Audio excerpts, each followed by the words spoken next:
నమస్కారం అండి. నా పేరు మంజుల, అంగన్వాడీ టీచర్, బషీరాబాద్ కమర్పల్లి మండలం యూనియన్ అధ్యక్షురాలిని.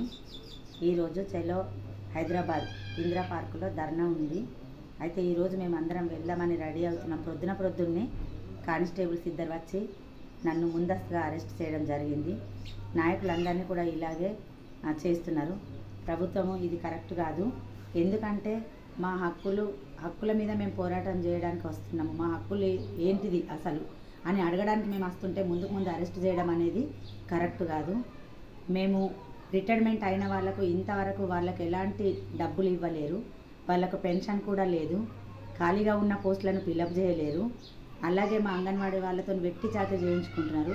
ప్రతి ఒక్క డిపార్ట్మెంటుకు మేము అనుసంధానంగా ఉండి ప్రతి ఒక్క డిపార్ట్మెంట్కు ప్రతి ఒక్కటి హెల్ప్ చేస్తున్నాము. ప్రతిదానికి అంగన్వాడీ టీచర్స్ మీరు వెళ్ళండి అమ్మా, మీరు రండి అమ్మా, మీరు మాకు హెల్ప్ చేయండి అమ్మా అంటే ప్రతిదానికి మేము ఇంత చేస్తున్నాము. ఇంత వెట్టి చాకరీ చేస్తే కూడా ప్రభుత్వం గుర్తించడం లేదు.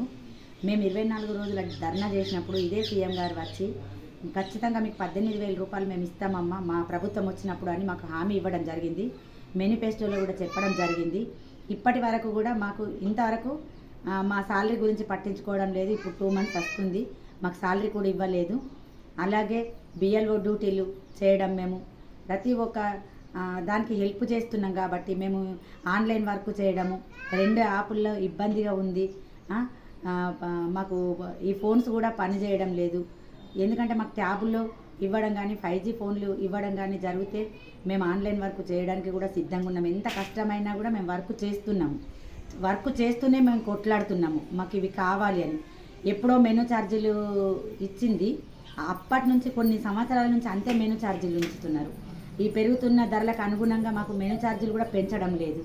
అలాగే ఈరోజు ఇప్పుడే ఒంటి పూట బడులకు మేము ధర్నాకు వెళ్తున్నామంటే మాకు ఇప్పటికిప్పుడే ఈ ఒక్క సమస్యను మాత్రం పరిష్కరించరు. ఇంకా మిగతా సమస్యలు మాకు చాలా ఉన్నాయి.